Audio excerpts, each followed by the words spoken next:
5 different carbons. Okay, so you can see they have numbered it very clearly. So 1, 2, 3, 4, 5.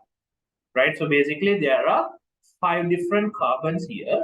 So we are going to call this as a pentose. Okay, so this is a pentose sugar. And also, if you can just look at the structure, you can very clearly understand this is what you call a deoxyribose sugar. Now, when you take pentose sugar, like in carbohydrates, you would have studied this. Like pentose means it is a monosaccharide which has 5 carbons. Okay, so first point is it is a monosaccharide which has 5 carbons. So that is what you call pentose. Okay, so you have deoxyribose, you have ribose, you have ribulose, right? So likewise, there are different pentose. Okay, so you can clearly see there are 5 different carbons. Second, you can see there is something called a phosphate group. Okay, so you need to understand phosphate group is basically an inorganic group, PO4 3-, right? So it is an inorganic group. Okay, and then you have the second.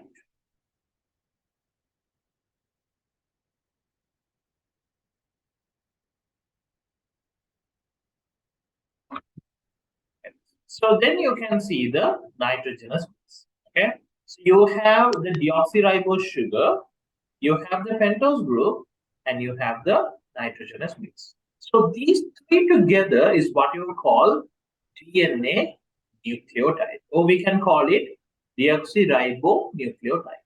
Okay, so you can just call it nucleotide, or else you can call it deoxyribonucleotide. Okay, so why do we refer to as deoxyribo? Because it has a deoxyribose sugar. Okay, so in RNA, you're going to have what? Ribonucleotide. Okay, because they have ribose sugar. Okay, so you're going to have the pentose sugar, which is a deoxyribose, and you're going to have the phosphate group, and also you're going to have the nitrogenous base. Now, when we talk about this nitrogenous base, you need to understand. Now, why do we call it a nitrogenous base? Because the structures will actually be having nitrogen as a major component in their cyclic structure. Okay, so I think in chemistry, when you're studying about organic chemistry, you would have studied something called homocyclic and heterocyclic. So homocyclic means what? In a cyclic chain, you have all carbons. For example, benzene, right?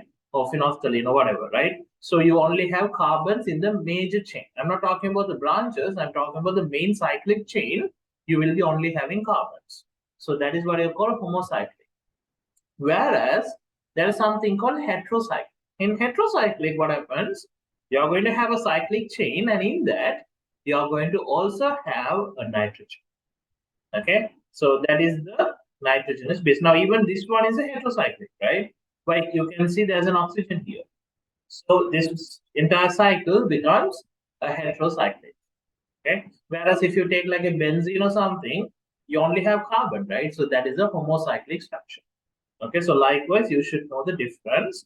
So first of all, you should know nitrogenous base means it is a heterocyclic structure. And important, you should know this, that it is going to have nitrogen as the major molecular structure. Okay, and in DNA, okay, in DNA, we are going to have 4 different nitrogenous bases, right? So you have A, C, G, E.